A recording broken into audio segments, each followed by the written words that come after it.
Saya telah sampai sejauh ini dan menolak untuk menyerah karena sepanjang hidup saya selalu menyelesaikan balapan. Itulah salah satu ungkapan melegenda dari Louis Samperini, seorang atlet Olimpiade yang terkenal dan berprestasi yang harus menderita sebagai tahanan perang Jepang selama kurang lebih 2 tahun. Kisahnya yang heroik dan memilukan sudah berapa kali diangkat ke layar lebar. Dan inilah kisahnya. Terlihat sekelompok pesawat tempur dan pesawat pengebom Amerika Serikat sedang melakukan sebuah serangan pada masa Perang Dunia Kedua. Mereka menyerang sebuah pulau yang bernama Pulau Nauru di tengah Samudra Pasifik yang saat itu dikuasai oleh pasukan Jepang. Pilot bombardier. Para pasukan Jepang tidak tinggal diam. Mereka juga melakukan serangan perlawanan sehingga menyebabkan beberapa pesawat Amerika mengalami kerusakan, termasuk pesawat pengebom yang ditempati oleh Louis Samperini. Samperini malah terpaksa turun untuk menutup paksa pintu bom pesawat yang rusak akibat terjangan peluru pasukan Jepang. Nah, setelah misi menjatuhkan bom mereka sukses, Samperini dan kawan-kawan segera memutar untuk kembali.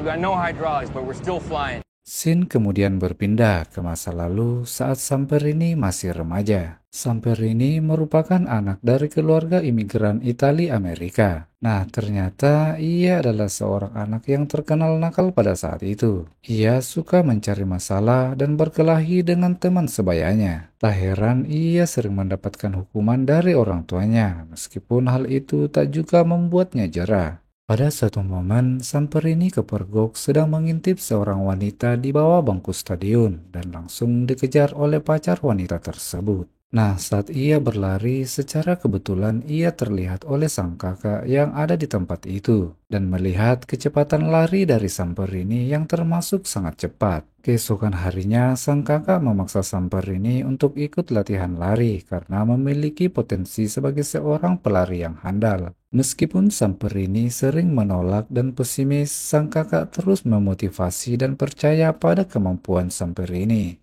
Nah, dengan usaha, tekad dan latihan yang keras serta dukungan dari sang kakak, perlahan tapi pasti Samperini mulai sering memenangkan perlombaan dari tingkat bawah hingga mampu memenangi lomba lari 400 meter tingkat pelajar di Amerika. Dan atas prestasinya itu, Samperini akhirnya ditetapkan sebagai atlet perwakilan negara Amerika untuk mengikuti Olimpiade di Berlin tahun 1936. Saat Olimpiade berlangsung, Samperini turun di perlombaan lari nomor 500 meter. Sebagai pendatang baru, ia tidak diunggulkan saat itu dan dianggap hanya sebagai tim pelengkap Amerika. Namun, karena kerja keras, latihan, dan tekadnya yang kuat selama ini, ia berhasil keluar sebagai pemenang dan malah mencatatkan rekor dunia yang baru di nomor 500 meter. 6 seconds. That record's going to hold for a while. Scene kemudian kembali ke situasi saat pesawat mereka akhirnya tiba dan mendarat meskipun dengan kondisi pesawat yang memprihatinkan.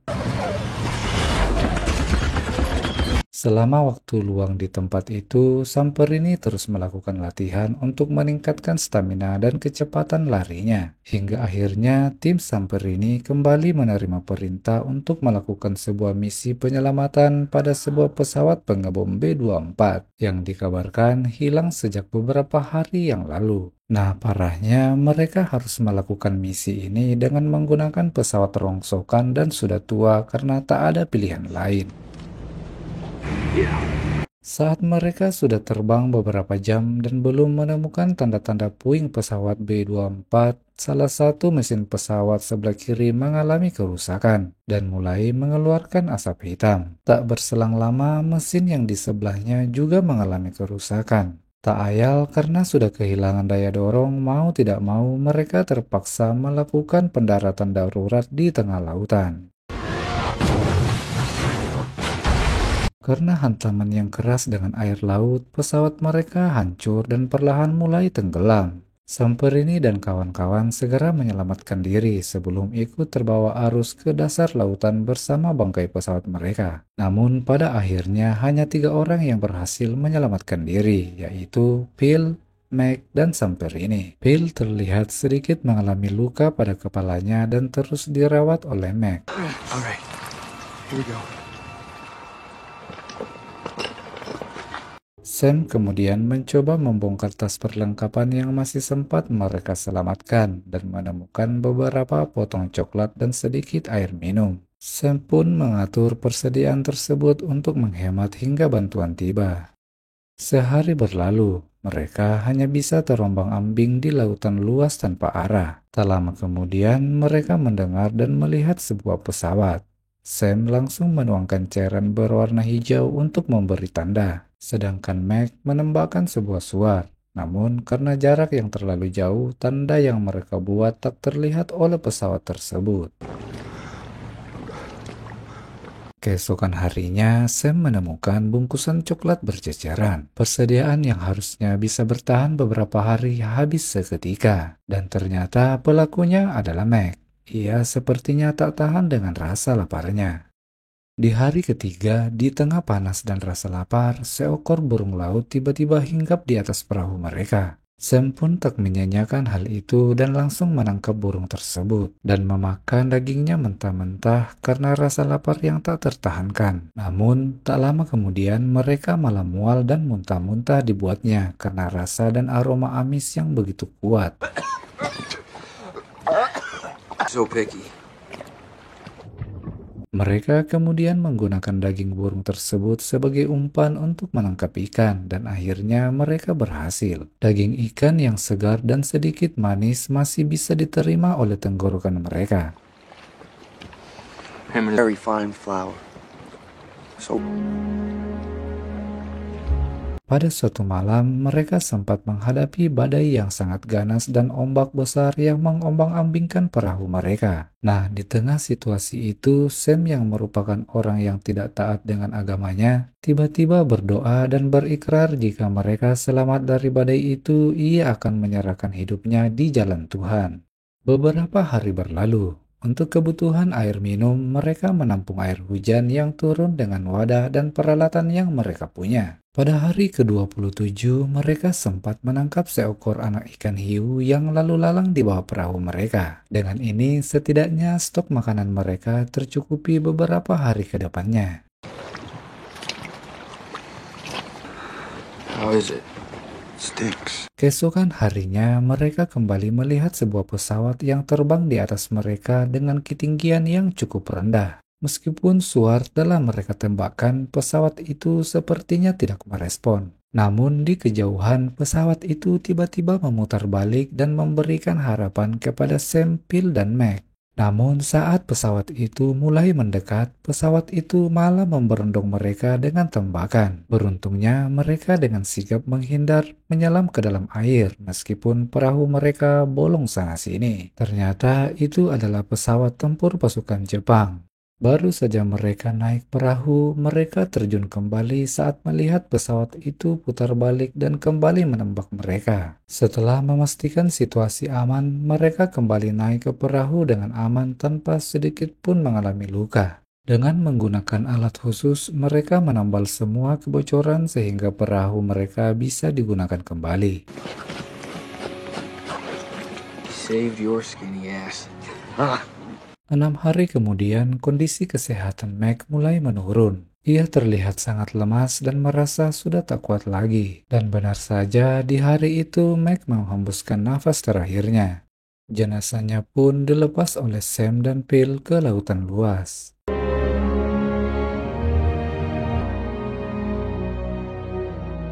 Di hari ke-47, Sam dan Phil secara samar-samar melihat bayangan mendekati mereka. Dan benar saja, sebuah kapal perang Jepang datang dan mengangkut mereka ke Pulau Kwajalein. Setelah tiba di pulau itu, Bill dan Sam dikurung dalam sebuah ruangan. Dari dalam ruangan itu, Sam hanya bisa mendengar suara jeritan tahanan lain yang sepertinya mengalami penyiksaan. Sam kemudian diinterogasi oleh seorang perwira Jepang tentang jumlah pasukan di Hawaii, identitas dirinya sebagai seorang atlet Olimpiade, hingga gambaran bom Norden yang digunakan oleh pasukan Amerika. Awalnya Sam menolak untuk berbicara, namun ketika pasukan Jepang mengancam akan memenggal kepala Bill, Sam akhirnya menuruti keinginan mereka.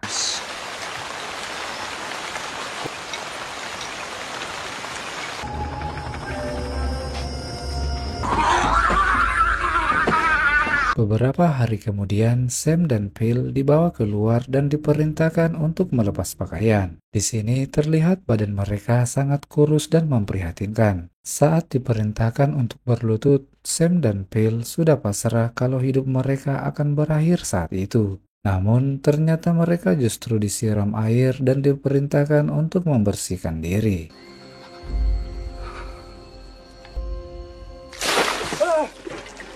Bill dan Sam kemudian diangkut dengan sebuah kapal bersama tahanan lain ke daratan Jepang. Setelah menempuh perjalanan beberapa jam, sampailah Sam di sebuah kamp tahanan yang bernama Kamp Tahanan Omori.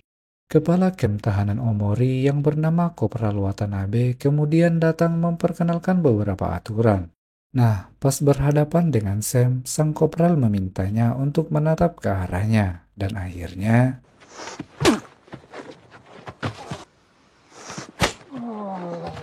ternyata sang kopral benci pada orang yang berani menatapnya saat ia berbicara. Setelah melalui proses karantina berdiri, Sam dibawa ke dalam barak dan mulai berkenalan dengan tahanan lain sesama pasukan Amerika.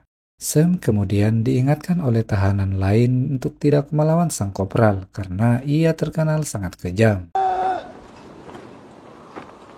Keesokan paginya, setelah latihan fisik, Kopral Watanabe datang dan membawa data beberapa tahanan yang dianggap memiliki talenta tersendiri, termasuk Sam yang merupakan seorang atlet lari Olimpiade. Sam kemudian diperintahkan untuk berlomba lari dengan seorang prajurit Jepang.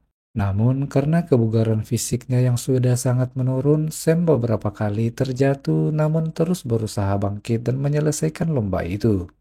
Melihat hal itu, Kopral Watanabe yang memang sangat membenci jiwa semangat pasukan sekutu langsung memukul Sam tanpa ampun dengan sebuah tongkat.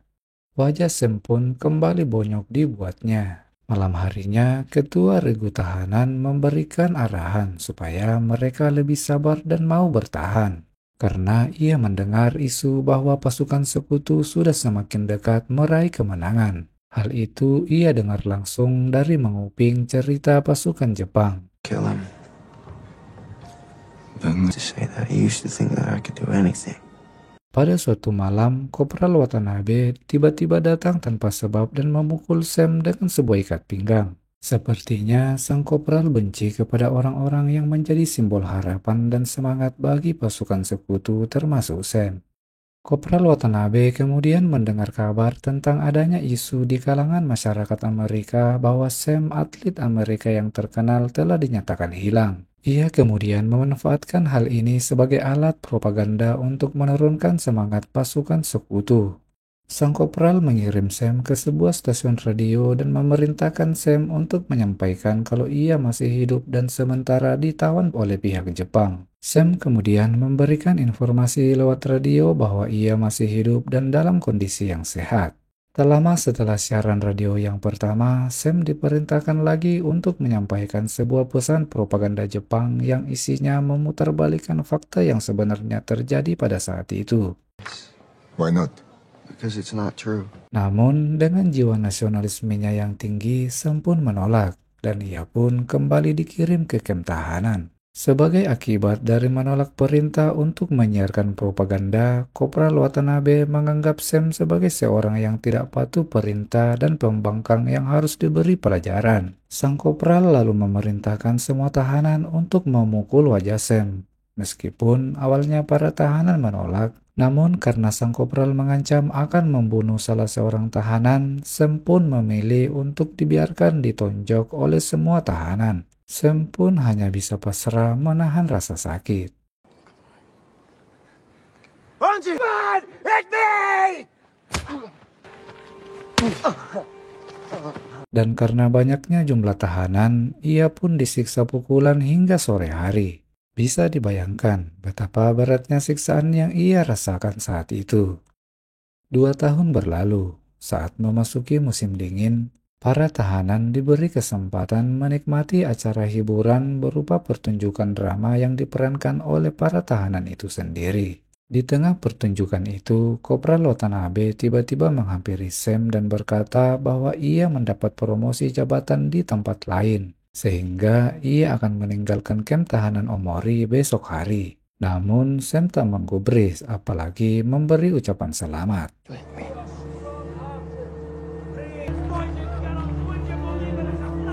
Nah, keesokan harinya, Kopral Watanabe yang terkenal bengis akhirnya meninggalkan kamp tahanan Omori. Hal ini tentu saja membuat para tahanan sedikit lega.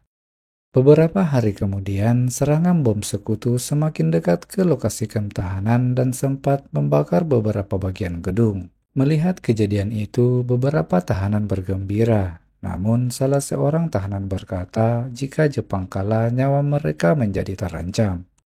Keesokan paginya, Sam dan para tahanan lainnya akhirnya dipindahkan ke tempat lain karena kondisi yang sudah tidak kondusif di kamp tersebut.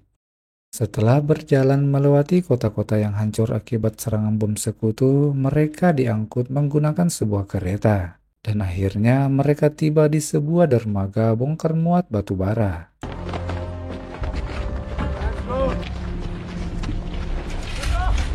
Tak lama kemudian, kepala pasukan Jepang tiba untuk memberikan arahan. Dan ternyata orang tersebut adalah Kopral Watanabe yang sudah dinaikkan jabatannya menjadi sersan. Melihat hal itu, Sam hanya bisa menghela napas panjang karena harus kembali berurusan dengan orang bengis tersebut.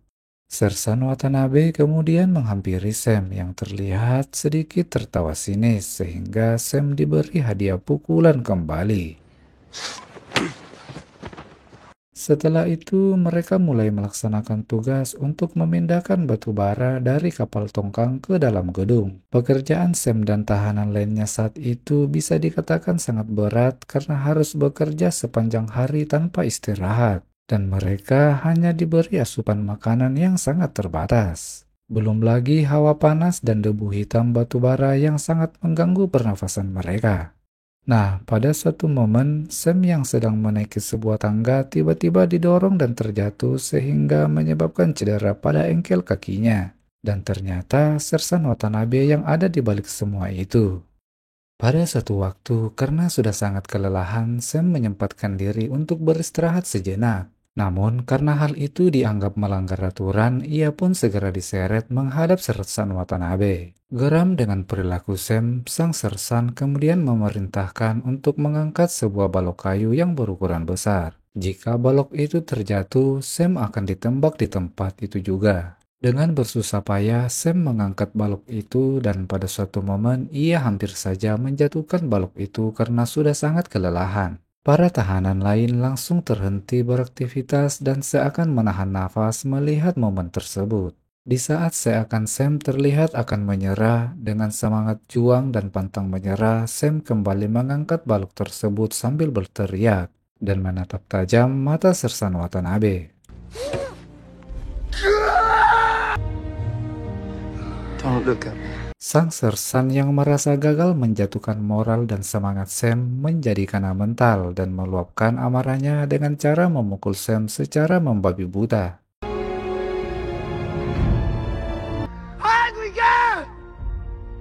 Pada suatu pagi saat sedang apel, wakil Sersan Watanabe menyampaikan bahwa para tahanan akan dibawa ke Sungai Hokura untuk mengikuti acara mandi bersama. Mendengar itu, para tahanan bingung mengapa tiba-tiba ada kegiatan seperti itu. Para tahanan mulai yakin bahwa inilah saatnya mereka pasti akan dieksekusi massal di sungai tersebut. Mereka pun mulai berjalan perlahan dengan raut penuh ketakutan. Mental mereka seketika runtuh menunggu detik-detik akan dieksekusi.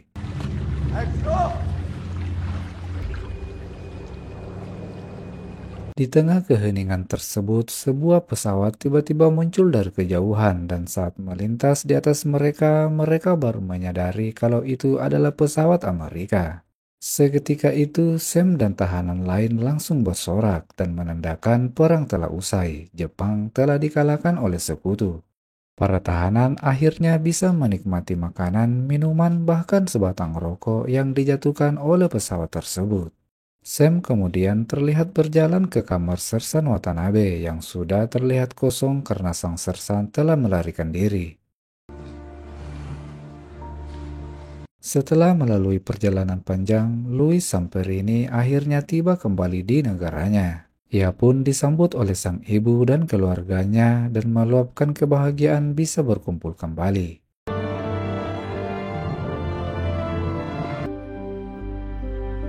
Nah, demikianlah kisah dari Louis Samperini yang mengajarkan kepada kita tentang arti semangat perjuangan dan pantang menyerah. Semoga kalian terhibur dan sampai jumpa di video selanjutnya.